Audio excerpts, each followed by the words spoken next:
Now, the second drawing that we're going to be working on will require us to create a new drawing. So on your tab, this is drawing 1 that we created earlier, and this is drawing 2. So if you want to create another tab for drawing 2, you just have to click here, and another tab is going to be displayed next to your drawing 1. So I'm going to click. I already created drawing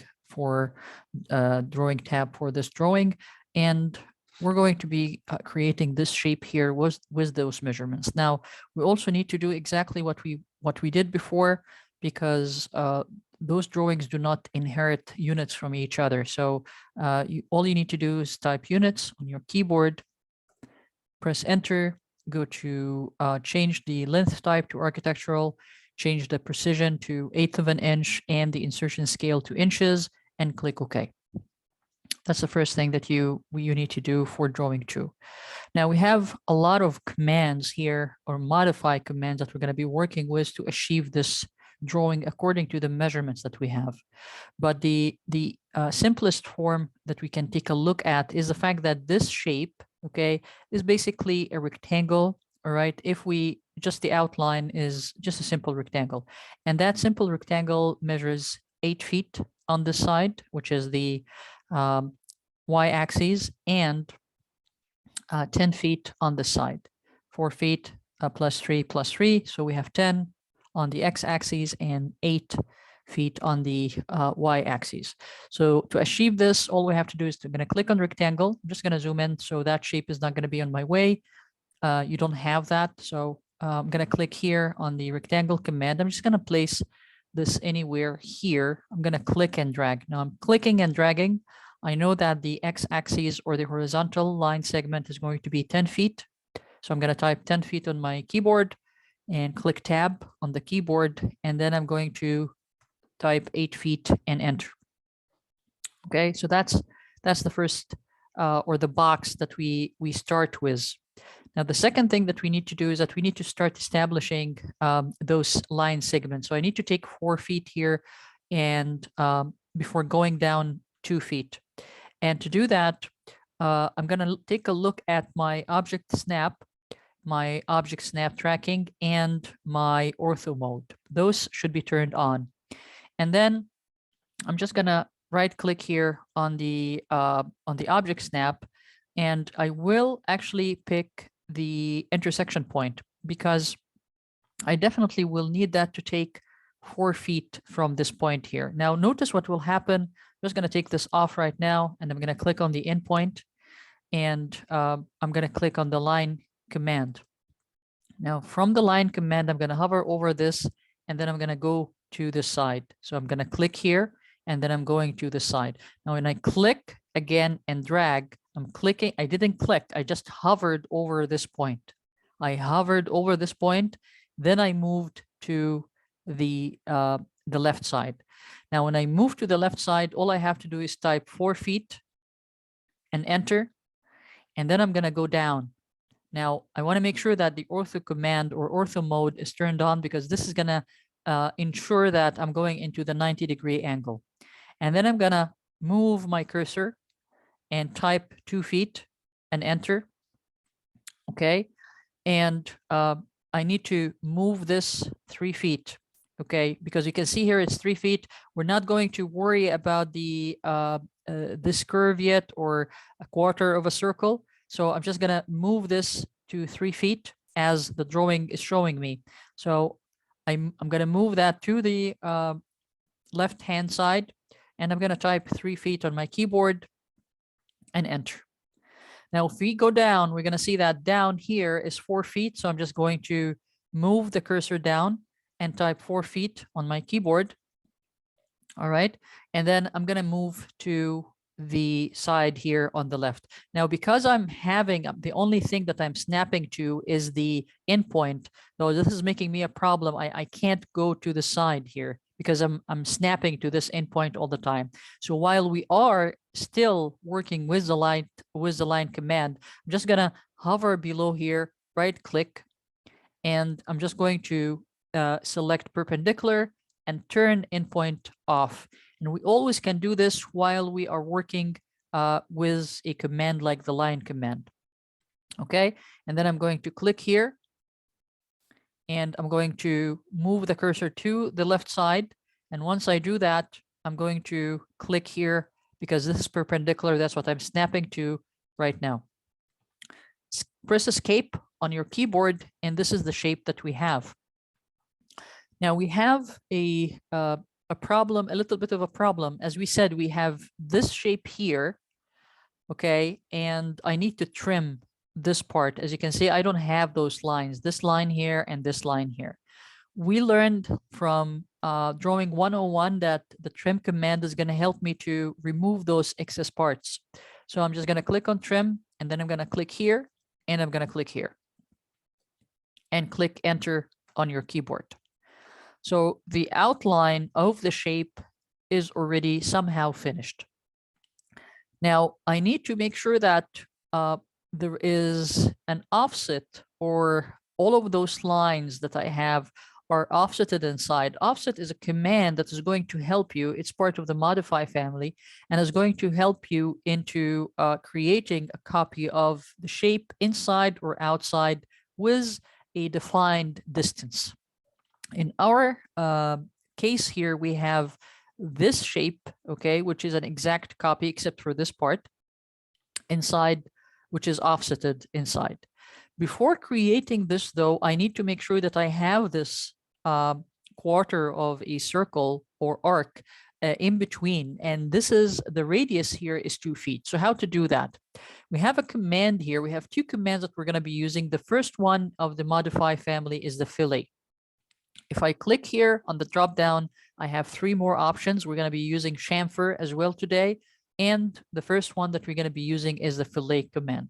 So I'm going to click on the fillet command, and you can take a look at what the first thing that it's asked me to. You need to select objects, or you select polyline, radius, trim, or multiple. In my case, before selecting anything, I need to make sure that I specify the radius. The radius is basically going to create an arc between those 2 lines, and that arc radius is 2 feet, like what the drawing is instructing us to do. So I'm just going to click on radius here, and then I'm going to type here 2 feet and enter. And then I'm going to go back again and click between this line and this line. Immediately, we're going to see the arc here started to replace the corner point that was the point connecting between this line and that line. All right, so I'm just going to do this again, Control Z. I'm going to do this again. I'm going to click on fillet. All right, the first thing that I do to create that arc here between the lines is to select the radius. So I'm going to click on radius. After that, I'm going to click here to change the radius. So I'm going to type 2, comma, and enter on my keyboard. And then after that, I'm going to select those 2 lines. Click this line and this line. And immediately I will have that part creating the arc here. All right. So that's the first thing that we need to do. The second thing that we need to do is to chamfer, okay, this side here. We already have 3 feet here and 3 feet here, and it is a diagonal line that is connecting or cutting or chamfered those 2 lines here. So instead of using fillet this time, which is going to create a circular or a curved surface or a curved segment between 2 lines, we're going to use chamfer. Chamfer is going to create a diagonal line.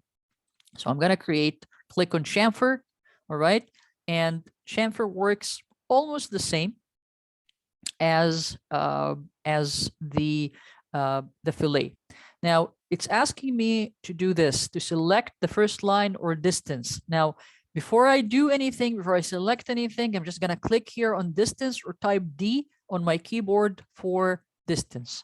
So I'm going to click here, and I need that distance. As we can see, we have a distance here that is 3 feet and a distance here that's 3 feet. So it's asking you to specify the first chamfer distance. The first chamfer distance is this, and it's 3 feet. So I'm just going to type 3 feet, enter. And the second chamfer distance is this one. So it's also 3 feet, as you can see from here. So I'm going to type 3 feet, enter.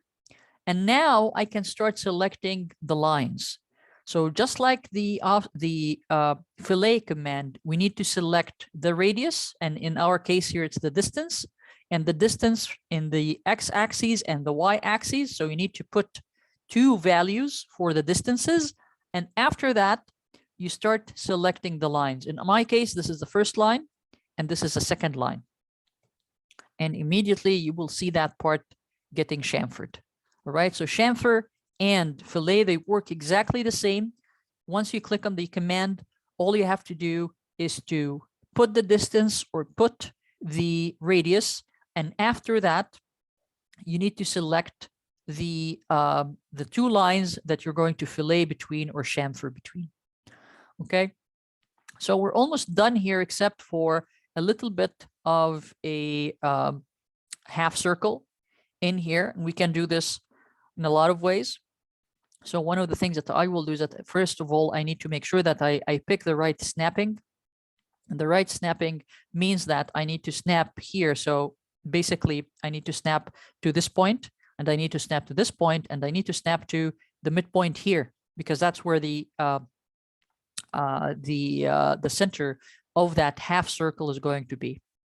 So I'm going to click on, I can do this with a circle, by the way, and we can trim, but let's start with the arc command. And then again, I need to make sure that here on the object snap, I'm going to right click, and I need the endpoint working with me, and I need the midpoint working with me. I'm going to leave perpendicular here. It might be actually a good idea to leave it for now. If I don't need it later on, I can go back and definitely deselect it or deactivate it. So I'm going to select the arc tool, and I'm going to go to start, center, and end arc. So I'm going to click here, and then I'm going to hover over this point. Now take a look at what's specifying here. It's asking me to specify the start point of arc or center. In my case, I'm going to specify the start point, and the center point of arc is going to be here, and the end point of the arc is going to be here. Okay, so we started with the end, with the start, with the center, and with the end. And that's why I planned at the beginning to have the midpoint turned on, because that's exactly where the center of the circle or the half circle is going to be located. Okay, now after almost that outside shape had been created, we need to have the inside shape the same, or I need to offset this to the inside. Offset means that I'm actually moving copies of all of those outside lines to the inside. So how to do that? I'm going to click here on a command. Now the command doesn't have actually an icon like that. I mean, it's just an icon. There is no name associated with it. So this is basically the icon. We can also type offset on the keyboard and click enter. Now you need to specify an offset distance. So how the distance is basically specifying on how much you want all of those lines to be offsetted. Now I have here 6 inches, as we can see. So I'm just going to type 6 inches on my keyboard, click enter. And now it's asking you to select the object to offset. So I'm just going to start selecting this shape like this to the inside. And you can see that we have 2 options. Is that I have the option if I move the cursor upside, now I have that option. If I move the cursor to the inside, I'm going to offset all the lines to the inside. And that's actually what we need. We need to offset them to the inside. So I'm just going to hover and click down here. Now we have other commands. We have other lines that we need to offset to the side. So I'm just going to click here and move to the inside. I'm going to click here, move to the inside, click here to the inside, click here to the inside, and same for this line as well. I also need to do the exact same thing for this half circle. So I'm just going to click here and move this to the inside and then click. Now, I don't need anything else except that I need to kind of, just link or extend some of those lines and trim some of those lines. So I don't need the offset command anymore. So I'm just going to click on escape button. And now we have some cleaning to do on those sides here. So this cleaning can be done, as we said, using the trim tool. I'm going to click on the trim tool. And after clicking on the trim tool, I'm just going to zoom in a little bit. Okay. And I'm going to start cleaning those. And I'm going to zoom out with the middle mouse wheel. I'm going to click here and I'm going to click here. And then I'm going to click escape on my keyboard. So we solved the parts of having all of those excess parts that we didn't need. Now we need to connect those lines here, as you can see. And to do that, if I click on the trim tool, the drop down arrow, there is another tool hiding underneath. It's called extend. So extend is going to help me to extend those parts, okay, together and form a corner. And I'm going to click on extend here. And once I do that, if I click here, now notice that it makes a lot of difference on which side of the line that you're clicking on extend. So if I clicked here, the line is going to extend upward. If I clicked on the almost third of this line to this side, is going to extend the line downward. Okay, so it does make a difference where you put your cursor. So in my case, because I want those to join, so I'm just going to hover over the third part of this line here, and I'm going to do this again here. All right, the command is still working with you. So I'm just going to do this and I'm going to do this and I'm done. Now I still have those lines here that I need to remove. Now we're going to go back to extend. I'm going to click here and I'm going to click on trim and I'm going to trim those parts and enter. Okay. I actually, if you click Control Z, because I still need this line here, but I'm going to show you why do I need this line, because I still have a corner point here that I'm going to not chamfer, but fillet this to another R2 radius or another arc with a radius of 2 feet. So this is why what I will do is this. I'm going to click here and I'm going to click on extend and I'm going to extend this line downward like that. All right, so this line is forming a corner and that's what I want, because I will fillet this corner again with a 2 feet radius arc. So now what I will do is that I'm going to click here again and I'm going to click on trim. I don't need that part and I surely don't need that part. I only need this corner so I can fillet it exactly like the opposite, what I did to the opposite corner. So press escape on your keyboard and now we're going to click here. And I want to make sure that it's the fillet command that I select. So I'm going to click on fillet. And once I do that, we're going back again to making sure that the radius is the first thing that I put a value for. I'm going to click on radius. This radius is 2 feet, enter. And I'm going to hover over this line here. And I'm going to hover over this line here and click. And then we have this radius completed for us. The final thing that we have to complete is just a line that extends from the midpoint here to the midpoint of that the circumference of the circle or the inside circle. And to do that, I want to make sure that when I right click here on the midpoint is selected on the object snapping, and I'm going to click on line command, and from this midpoint to here, okay, you can turn ortho mode off if it's making any problem for you, and you can zoom in, and then since the point is still selected, the midpoint, I'm going to click here and I'm going to click escape on my keyboard. So this is basically the shape that we want. I think there is another line that you can create if you want to, that is or was part of the drawing. I'm not really sure that it's part of the drawing, but if you want, you can add it using the trim and extend or the extend command. So if I can click on line here, if I click on this point and move somewhere here, and then I right click and enter, and then I'm going to right click and repeat line. I'm going to click on this point, and I don't know if it was this. I think escape, Control Z, and I'm going to delete that. I think it was on the drawing. It was from this point here, from the outside point. So I'm just going to move that. Okay, right. But I want to make sure that I am using my my ortho mode and line. Click and drag. Okay, right click and enter. right click and repeat line, and then I'm going to go here, and then I'm going to go down. All right. As we said, if I zoom in, I can definitely click here and move this part, or I can go to the trim command and trim this small segment that I don't want.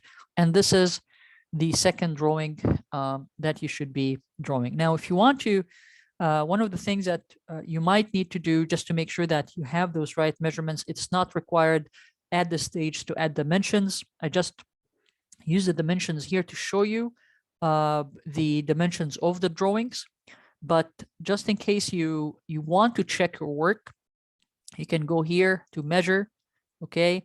And there is a quick measure or distance. If I click on distance and I have this endpoint, and I click here on this endpoint, now it is showing me the distance. So this is going to be very helpful to you just to compare the results that you have, since you're not going to put dimensions yet on your drawing, just to compare the dimensions that you have in comparison to what the exercise is needing. If you want to check a radius, I'm going to click escape on my keyboard, right click and repeat measure. All right. When you repeat the measure, by the way, this is the quick measure. So the quick measure actually measures everything, but it doesn't you will not be able to snap to the exact points or corner points. So here, for example, we have this is 2 feet and this is 2 feet as the radius. Okay. And so you do have a little bit of confusion here. That's why I want to use, or the best to use is distance. Now, if I want to measure a radius, so I'm going to click on radius. Okay, it's going to tell me that this is 2 feet. All right. So I hope this can be helpful for you to be able to measure or compare your drawing dimensions to the dimension required in the assignment or the exercise.